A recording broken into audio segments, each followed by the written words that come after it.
VPN site accent grave site. Le VPN site accent grave site est utilisé dans les circonstances suivantes. Les deux côtés ont des adresses publiques fixes et sont protégés par le programme Firewall et VPN. Nous voulons établir un canal entre les deux machines Firewall A et B de sorte que les machines de réseau privé d'un côté puissent traverser ce canal pour accéder aux machines du réseau privé de l'autre côté.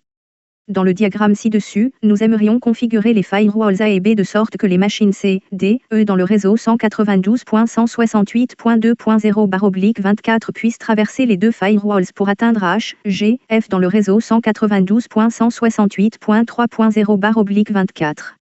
Supposons que les deux firewalls A et B ont des adresses IP publiques fixes 1.2.3.4 et 1.2.3.5 respectivement. Si nous voulons utiliser le scénario client accent grave site pour résoudre cette question, chaque machine dans C, D, E, H, G, F doit avoir un programme client VPN installé pour se connecter à A ou B. Ce n'est pas efficace s'il y a de nombreux utilisateurs et plusieurs plateformes à prendre en charge. Il serait plus facile de simplement configurer les deux machines A et B. C'est pourquoi le schéma site accent grave site est mis en place pour ce type d'application. Le mécanisme sous-jacent est de verrouiller uniquement les deux adresses IP publiques de A et B pour établir le tuyau d'encryption dans le réseau public. De plus, certaines entrées peuvent être ajoutées dans les tables de routage sur A et B afin que le trafic vers l'autre emplacement puisse être routé via ce tuyau d'encryption VPN. Pour l'accès Internet normal, cela se fait normalement sans aucun changement. De même, un périphérique virtuel sera créé par le processus VPN sur A et B respectivement. Pour chaque périphérique réseau virtuel, nous devons simplement attribuer une adresse IP sans conflit avec une adresse existante. Dans le diagramme ci-dessus, nous l'étiquetons simplement comme 192.168.99.1 sur A et 192.168.99.2 sur B. Sur le côté A, si les paquets de réseau avec destination dans 192.168.3.0/24, nous les routons via l'interface 192.168.99.1. De même, sur le côté B, si le trafic à destination dans 192.168.2.0/24, nous les routons via l'interface 192.168.99.2. Dans le scénario site à site, nous n'avons pas besoin de réserver une classe d'adresse IP pour les assigner comme identifiant dans le VPN, c'est différent de ce que nous avons fait pour le client à site.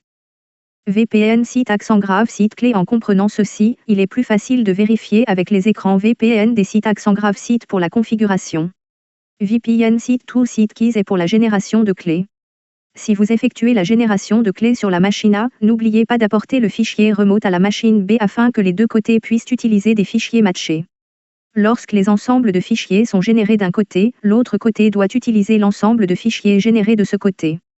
Pour le VPN site accent grave site, nous n'autorisons qu'une seule location distante à ce jour. Vous ne pouvez donc générer qu'un seul fichier set pour une utilisation à distance et le nom de l'ensemble de fichiers doit apparaître comme client 1. Sinon, vous devez appuyer sur Purge pour tout régénérer depuis le début. Paramètres réseau Gateway VPN sur l'écran VPN site accent grave site Gateway Network Setting, il suffit de remplir les informations comme indiqué dans le schéma ci-dessus, vous n'avez pas besoin d'ajouter d'entrée de routage si le scénario est tel que décrit ci-dessus, le système gérera cela une fois que vous avez rempli les informations correctes sur cet écran. Pour le besoin supplémentaire d'ajouter des entrées de routage supplémentaires, vous pouvez le faire via System Network Static Routing. Veuillez noter que si vous générez le fichier clé sur la machine, vous devez cocher la case Acting at TLS Server by using locally generated CAN keys. Sinon, vous devez télécharger le fichier obtenu de l'autre côté. Une fois que vous avez terminé la configuration des deux côtés, activez le processus VPN site to site sur les deux machines et redémarrez. Ensuite, vous pouvez essayer ping d'un côté à l'autre et vérifier s'il y a une réponse. 1.2.3 C4 FW 192.168.3.0 /24 D 192.168.9 H9.1 Ne 192.168.9 G9.2 192.168.2.0 FW/24 BF 1.2.3 5. Il s'agit d'un exemple pour configurer un VPN site accent grave site. Vous pouvez commencer à partir de VPN site to site Gateway Network Setting. Supposons que vous générez toutes les clés sur le FWA. Sur FWA, vous devez le configurer comme suit. port UDP, 7777 adresse IP publique locale, 1.2.3.5 adresse IP publique distante, 1.2.3.4 adresse IP du tunnel local, 192.168.99.1 adresse IP du tunnel distant, 192.168.99.2 adresse LAN distante, 192.168.2.0 masque de sous-réseau LAN distant, 255.255.255.0 et cocher les cases Acting à TLS Server et Start Site to Site VPN Process. Sur le FWB, vous devez obtenir la clé à partir du FWA et télécharger ce fichier clé.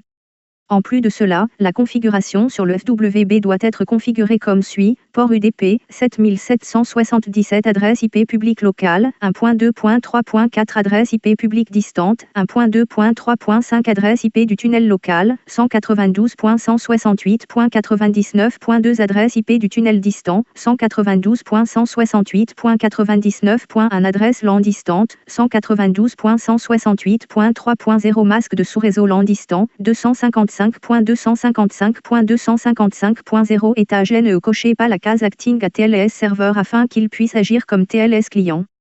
Téléchargez le fichier clé à partir du FWA et cochez la boîte Start Site to Site VPN Process. Et ensuite, redémarrez la machine. Veuillez noter que le port UDP ici pour Site to Site VPN est indiqué comme 7777. Vous devez également modifier la configuration du pare-feu afin que le pare-feu autorise les paquets avec destination port UDP 7777 à être reçus. En même temps, Mobile to Site VPN utilise le port UDP 1194. Ils utilisent des ports UDP différents comme différentes instances. Vous ne pouvez pas mélanger ces certificats ou clés ensemble.